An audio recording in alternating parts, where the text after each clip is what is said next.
उस मुसलधार बारिश में दिशु और उसके पापा एक छोटी सी गुफा में छिपे हुए उस बारिश के रुकने की दुआ कर रहे थे।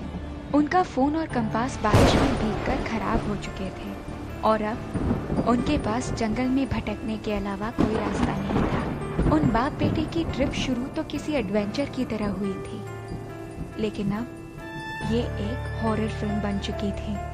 और फिर वही हुआ जिसका दिशु के पापा को सबसे ज्यादा डर था।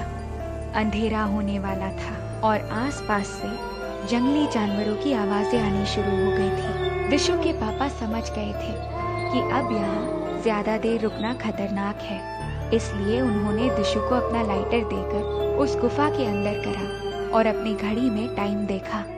शाम के 6:30 हो रहे थे।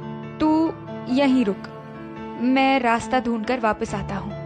दिशु के पापा ने ये कहकर गुफा के मुंह को एक बड़ी सी चट्टान से ढाका और खुद रास्ता ढूंढने निकल पड़े।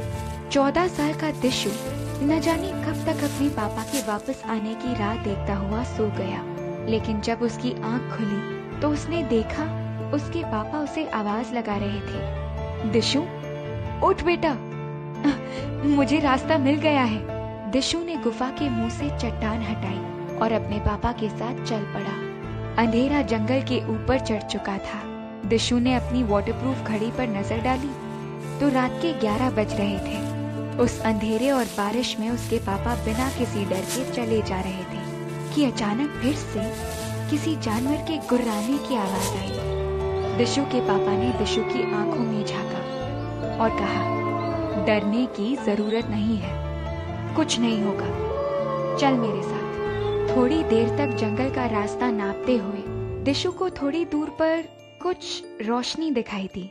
जंगल के पेड़ों के पार एक छोटा सा गांव था, लेकिन पीछे से किसी के कदमों की आहट सुनाई दी।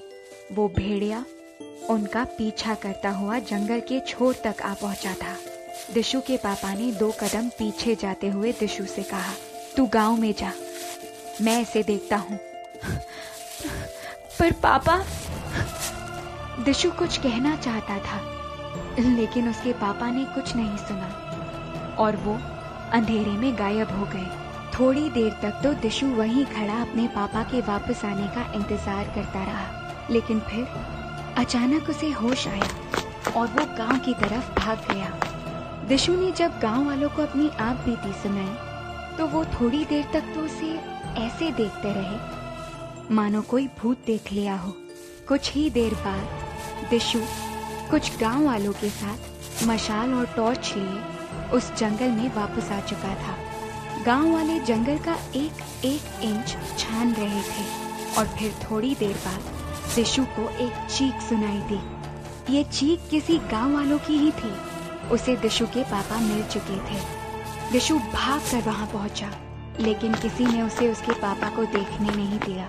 दिशु के पापा की आधी खाई लाश जंगल के एक गड्ढे में पड़ी मिली थी। गांव वालों ने अनुमान लगाया कि अंधेरे और बारिश में उनका पैर फिसला होगा और वो गड्ढे में गिर गए होंगे, जहां जंगली जानवरों ने उन्हें अपना शिकार बना लिया।